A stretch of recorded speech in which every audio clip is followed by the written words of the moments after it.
أعوذ بالله من الشيطان الرجيم بسم الله الرحمن الرحيم السلام عليكم ورحمة الله وبركاته. Ero Allah atusobozesezza okubanga tutanse okutema evvunike ku nsonga y'omukulu eyeyita Seeka mukulu Umaru nga tuvudde mu bantu abatutembeeta mu ddiini yaffe ey'Ekiyisiraamu. Mwenna abasiraamu abatulaba olunaku lwaleero katandika butandisi tutegedde nti gwe tugenda okudiringa naye si Seeka. Awo tugenda tuba tumukwasizza kooti y'abantu tuwere ennembe naye ebintu eby'okuvvoola omubaka tetugenda kutuula ffe abasiraamu tutunule butunuzi tekigenda kubeerawo. Abasiraamu buli streamlined yatugamba kuntu bihaira umma mwekifaananyi ekisinga obulungi likhurijat linnansi ekifaananyi ekyo mugende nga mukitambuliza eri mu bantu. Naye eyeyita Seeka omukulu Umaru tumugamba ekifaananyi kyeyasize si kya busiraamu. Abakulu bakama baffe mu ddiini bakitulambulukidde bulungi era tukitegedde tekatugenda mukwasa kooti z'ensi zimulambule. Omuntu akyakwatagana naye ku nsonga y'omutembeeta amutembeete mu byeddiini okwatagana naye ng'omuntu agenda okusinkana omulamuzi essaawa yonna. So tukivumirira nessekuvumira tusaba w'ekitiibwa Allah asaasire Muhammad Ssegirinya embeera gy'ayitamu aleme kufuna tupanya badde atandise omuteekako embeera y'ekikangabwa. Omanyi kye bayita omuntu okukanga mbu ogenda kufa ayagala kulabe ng'olambadde ekintu ekyo oba odramatizinze omusiraamu. Omuddo oyo tugenda kudiringa naye ng'omuntu kubanga tugamba ffe tetusobola kusabira omusiraamu ni mu Buganda munnono tosobola kusabira muntu kufa. Kya busiraamu kya munnono okwagaliza omuntu okubaawo kuba is a human right. So mu mbeera eyo baseeka beebale omulimu gwe bakoze nakati buli televisioni eyita omukulu oyo ng'emutwala nti abantu mujje tubasabire. Omuntu gwe mugenda okusabira tumutandiseeko buli omuntu abamuyita okubasabira tumutandiseeko ffe katumutwale mu mbuga tuwere ennembe naye ng'abasiraamu kubanga tutegedde nti obusiraamu obukulu tebusobola muvunaana mu mateeka gaabwo naye wabula abantu ng'abasiraamu eno kati jihaadi tugenda kuwa naye kubanga ekyo kya mu busiraamu okuwaana omuntu okuvvoola oddiini y'obusiraamu ng'otaddeko enkofiira n'oteeka shahada abika si mutayirire. Ekyo kyona tukizudde tugenda kukebera wirukaapu ye weba si tayirire addeyo mu bbuca embeera efaanaganako bwetyo bwe tugambye.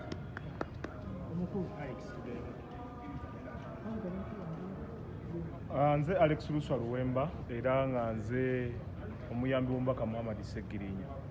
Olunaku olwaleero oluvannyuma lw'okukuŋŋaanya ebirowoozo by'abannakawempe North n'okusingira ddala baganda baffe betukulembera abasiraamu nga beemulugunya nga bansaba okutuusa eddoboozi lyabwe eri mu bakadde baffe abatembeeta mu ddiini y'ekisiraamu wano ku Old Kampala era byebigere bino mu kutuukawo twabaze ekiwandiiko era nga mu kiwandiiko ekyo twasabye abakulu abatembeeta mu ddiini bayite Sheik Umar bamuteeke mu disciplinary committee era bamuteekeko obukwakkulizo aveeyo yeetonde ku statements zazaakola ng'ayagaliza Honorable Ssegirinya Okufa saako n'abafamire ye ebibi. Ffe nga nze siri musiraamu naye baganda baffe bano abasiraamu eddiini egamba nti musiraamu tayagaliza musiraamu munne kibi. Mu mbeera ng'eno nga Honorable Ssegirinya Muhammad afafagana alwana okulaba nti alwana n'obulamu bwe okudda engulu, abasawo bakola ogwabwe, abasiraamu bamasheeki mu constituency bamusomera edduwa ez'enjawulo, abantu ab'enjawulo be yali ayamba bamusabira essaala ez'enjawulo, abantu abakadde bakutteko mu constituency bamusabira okusuuka, naye ng'ate omuntu eyeyita Seeka tukitegedde lwaleero nti erinnya eryo balimuggyako dda era alikozesa mu bukyamu. Kaakati nno njagala okutegeeza eggwanga nti ffe tetubeera mu katemba.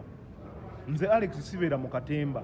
Kemulabye ebigere bino tukola steps by steps tugoberera emitendera. Twasose kwebuuza ku bantu abakukunavu abamu era ne batugamba tusooke tugoberera omutendera guno. Omutendera guno kati guwedde. Oluvannyuma lw'okukuŋŋaanya byonna Sheikh Sali byatubuulidde ku mwami Umaru byonna byazzeekola byonna byazzeakola ng'afera abantu. Kaakati nno muganda wange ngono bwagambye nti katumutadde mu kooti y'abantu. Kooti y'abantu kiba kitegeeza nti tugenze mu ssemateeka w'eggwanga Uganda ayogera atya ku nsonga ng'eyo ku bafere abeerimbika abeefuula kye batali. So omuntu alinga Umaru eyeefuula kyatali nti Sheikh awona amateeka gagenda kukola ki? Gagenda kumukolako. Era nga tujjeeko ekyamateeka ekyo okumukolako oba ekyokweyita kyatali, njagala okutegeeza muganda waffe Umar okulumba Honorable Ssegirinya Muhammad oba olinnye gye gava, kubanga saawa ya leero tasobola kweyogerera, ffe tulina omulwanirira. Saawa za leero Honorable Ssegirinya Muhammad gwe tusabira ali ku kitanda, naye tusaba olw'okuba nti twagala akole ki asuuke. Kaakati nno ebigambo bye wakozesa ebisiga obukya, ebigambo bye wakozesa ebivoola omubaka, kyekiseera Sheik Umar, senga Manda etuuka nga tozze oba tolabye muganda waffe ono awabula Honorable Ssegirinya Muhammad mu byeddiini, nga tomusinkanye kugamba nti akutwale weetonde eri Honorable Ssegirinya Muhammad. So bannamateeka baffe tugenda bawa instructions basobole okubeera nti oba oli awo baggulawo omusango ku poliisi era ekuyita ebitebi. Ate baganda baffe omuntu tayeeyogerera yekka. Sheik Umar ayinza okubeera nti mu kwogera oba oli awo amanyi ne ku biruma Honorable Ssegirinya Muhammad oba yali emabega w'ebyo ebiruma Honorable Ssegirinya Muhammad. Nganze tetunafuna ku lipooti y'abasawo, naye Sheik Umar y'olwedda amanyi Ssegirinya agenda kufa era tagenda kukola ki, tagenda kuwona. So statement eyo nkulu nnyo, tugitwala nga nkulu nnyo, era bannamateeka bwana batavuddeeyo twagala era akawaayira ako bongerere ddala abateekemu okuwandiikira CID enoonyereze ku Sheik Umar ajje ku CID bamubuuze kajojiwebuuzo ku nsonga eyo, ku statement eyo, kubanga statement zino z'okola si za bulijjo. Honorable Ssegirinya si wa bulijjo, si ye muntu gw'okeera enkya ku makya n'ogamba nti Sheik ogenda kufa enkya. Sinaseeka yekka, omuntu yenna ali entitled ku bulamu bwe. Bw'okeera enkya ku makya n'otiisatiisa omuntu ogwo guba musango. So Sheik Umar olinnye gye gava nga tonnavaayo kwetondera Honorable Ssegirinya Muhammad. Abamu kumu muyinza okugamba nti tuvuddeyo kumuwa attention nedda. Ku mbeera Honorable Ssegirinya Muhammad gy'alimu bwe tulaba statement za muganda waffe Umar zitumalamu ki? Zitumalamu amaanyi, zikkakkanya maama, ziddimiininga famire ya Honorable Ssegirinya Muhammad. So nno nga be kikwatako tuvuddeyo ne twekubira enduulu, abakulu mu ddiini batutegeezezza nti kati tukize mu kooti y'abantu. Kooti y'abantu ssemateeka abagenda kukola ki? Abagenda kulamula. Honorable Ssegirinya Muhammad embeera mwali yeetaaga essaala. Weewaawo ayina enkyukakyuka entonotono zazze afunamu mu bulamu bwe, kubanga bwe twamutwalayo ku bbalaza eya wiiki eri ekubye emabega yali tasobola kutambula, yali tasobola kwogera, yali tasobola kulya, yali tasobola kunywa, naye neebaza abasawo ab'ensambya abakola ekisoboka kyonna okulaba nti Honorable Ssegirinya weewaawo ali waddewaddeko naye ng'ate akyetaaga obujjanjabi obw'amaanyi. Era njagala okwebaza Paalamenti nti Paalamenti obutafaanaganako n'omulundi guli ogwasooka bwe twavaayo okwekubira omulanga eri Paalamenti okujja on board ejjanjabe Honorable Ssegirinya Muhammad.